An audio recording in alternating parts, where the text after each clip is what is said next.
Official na nga para sa mga Alex Ila fans, number 29 na sa Women's World Rankings ang pambato ng Pilipinas. Panoorin natin ito.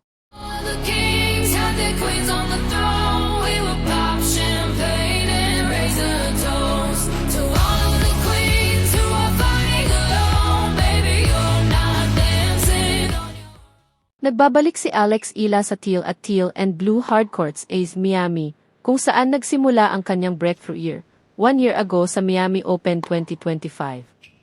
Nagpahinga sandali si Ila sa Los Angeles matapos ang Indian Wells noong nakaraang linggo kung saan umabot siya sa quarterfinals, at ngayon ay muli na siyang nagsasanay bilang paghahanda sa kanyang unang laban sa Miami Open.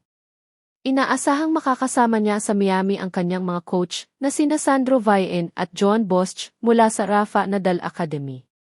May bye si Ila sa unang round bilang seed number 31.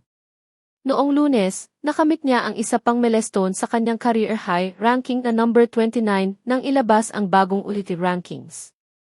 Ang 20-year-old na tennis star ay naghihintay ngayon na makaharap ang mananalo sa first round match sa pagitan nina Petra Marcinko ng Croatia at Laura Siegemund ng Germany sa round of 64.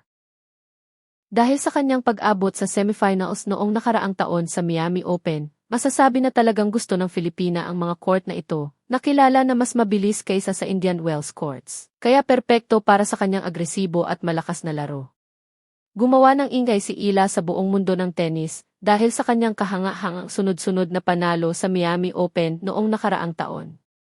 Bilang isang wildcard entry at may ranggong number 140 noon, nagawa niyang talunin ang mga bigating manlalaro tulad ni Iga Swiatek, Madison Keys at Jelena Ostapenko.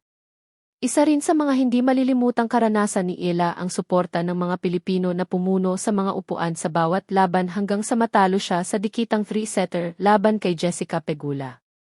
Tulad ng mainit na panahon sa Miami, inaasahan ni Ila na muling magningning sa court ngayong Miami Open 2026,